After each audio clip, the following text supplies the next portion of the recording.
ಎಲ್ಲರಿಗೂ ನಮಸ್ಕಾರ. ಹೊಸದುರ್ಗ ತಾಲೂಕಿನ ಜನತೆಗೆ ಮುಂಬರುವ 2026ನೇ ಹೊಸ ವರ್ಷದ ಶುಭಾಶಯಗಳು.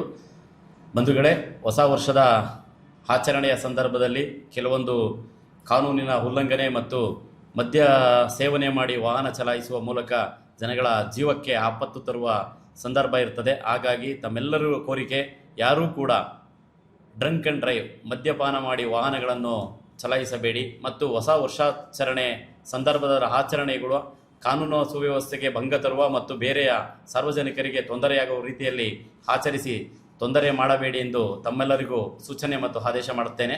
ಮತ್ತು ನಮ್ಮ ಹೊಸದುರ್ಗ ತಾಲೂಕಿನ ಜನತೆಗೆ ಸೈಬರ್ ಕ್ರೈಮ್ ಬಗ್ಗೆ ಒಂದು ಸೂಚನೆ ಏನೆಂದರೆ, ಇತ್ತೀಚಿನ ದಿನಗಳಲ್ಲಿ APK ಫೈಲ್ ಮೂಲಕ ಒಂದು ಫೈಲ್ ಕಳಿಸಿ ಆ ಫೈಲ್ನಲ್ಲಿ ಮೊಬೈಲ್ ಹ್ಯಾಕ್ ಮಾಡಿ ನಿಮ್ಮ ಅಕೌಂಟ್ನಲ್ಲಿರ್ತಕ್ಕಂಥ ದುಡ್ಡನ್ನು ಕಸಿಯುವ ಮತ್ತು ನಿಮ್ಮ ವಾಟ್ಸಪ್ ಕಾಂಟ್ಯಾಕ್ಟ್ ಮೂಲಕ ಇತರ ನಿಮ್ಮ ಕಾಂಟ್ಯಾಕ್ಟ್ನಲ್ಲಿರ್ತಕ್ಕಂಥ ವಾಟ್ಸಪ್ ಕಾಂಟ್ಯಾಕ್ಟ್ ಫ್ರೆಂಡ್ಸ್ ಆ್ಯಂಡ್ ಫಾಲೋವರ್ಸ್ಗಳಿಗೆ ಶೇರ್ ಮಾಡಿ ಅವರಿಗೆ ನೀವೇ ಕಳಿಸಿದ್ದೀರಿ ಅಂತ ಹೇಳಿ ಅವರು ಕೂಡ ಆ APK ಫೈಲನ್ನು ನೋಡಿ ಅವರ ಫೋನ್ಗಳು ಕೂಡ ಹ್ಯಾಕ್ ಆಗುವ, ಅವರ ಅಕೌಂಟ್ ಕೂಡ ದುಡ್ಡು ಹೊರತೆಗೆಯುವ ಕದಿಯುವ ಅಪ್ಲಿಕೇಶನ್ಗಳನ್ನು ಇತ್ತೀಚೆಗೆ ಸೈಬರ್ ಕಳ್ಳರು ಕ್ರಿಯೇಟ್ ಮಾಡಿ ಬಿಡ್ತಾ ಇದ್ದಾರೆ. ಅದ್ರ ಬಗ್ಗೆ ತಾವೆಲ್ಲರೂ ಹುಷಾರಾಗಿರಬೇಕು.